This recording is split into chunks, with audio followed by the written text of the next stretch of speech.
On this show, I think we all love a showman, don't we, chums? Absolutely. And if, like me, you're fascinated by the things that have gone on in the not too distant past, but maybe things that you go past every single day, the sights, the sounds, the buildings, and you often look at pictures, don't you, of where, whatever was there before. And maybe you discover things like that was a bank, or that used to be a greengrocer's, and suddenly that had been an emporium for the stars, maybe a big nightclub that many famous singers had appeared on, the sort of thing. And you look around and you think, what has gone on before? And when you look around, of course, our wonderful city, London, of course, in the United Kingdom, the capital city, there are so many hidden gems that because we're all looking down now and basically trying to make sure we clutch hold of our handbags and our phones, of course, you miss all that wonderful architecture and all the history that has gone on before you. Now, one of the most splendid buildings in London on Oxford Street, when you get past all the vaping shops and the fake sweet shops and everything like that, is this, of course, Selfridges. You've been in. Well, you look the sort. You look like you've got money. You need brass to go in Selfridges, absolutely. But it's a wonderful place, even just to go in for free and look around at the spectacle of what it must have been like when Harry Selfridge opened that store all of those years ago, with all the famous faces coming in. Remember, this was the very first time that ladies could go out unaccompanied without male friends, simply to peruse the shops, simply because they had male and female restrooms. Yes, things have moved on a lot differently. You didn't have to look for strange people lurking out in those days, do you know what I'm saying? Now, where this is interesting is in 1931, the store celebrated its 21st birthday, and they wanted to do it in spectacular style, naturally with royal association. Let me explain.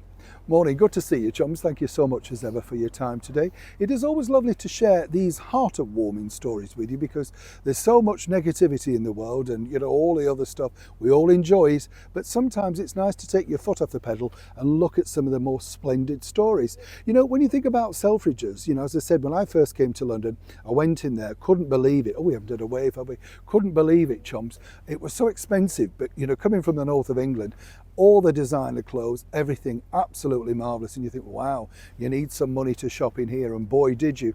But it was an amazing place, absolutely amazing.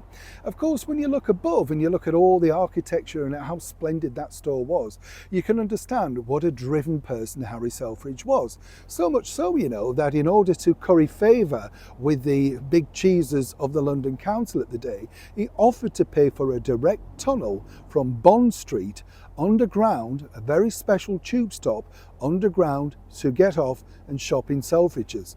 It's all being done, you know what I'm saying?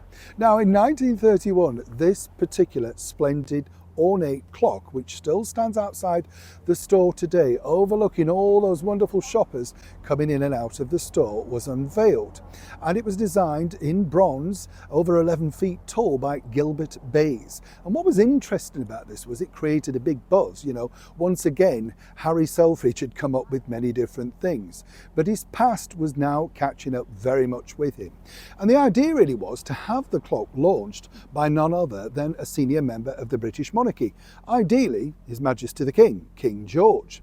And the idea went back and forth, and naturally what happens in these things is somebody like Harry Selfridge could have donated a large amount to the King's charity.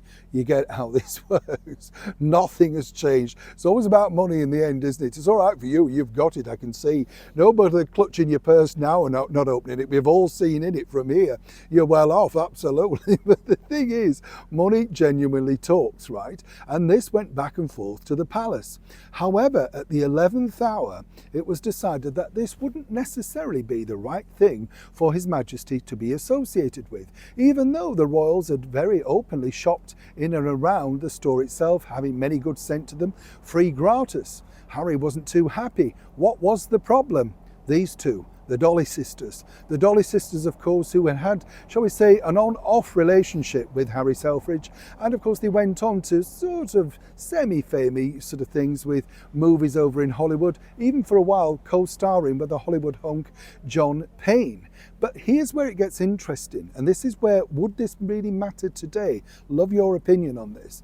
Apparently no, because of that association, and because apparently it also paid off huge gambling debts for the Dolly sisters, it wouldn't seem appropriate. And so the royal launch of this very special clock outside one of the world's most famous stores, even today, remained without that very much royal seal of approval. You see, history round every single corner. Neil Sean in the very heart of the United Kingdom.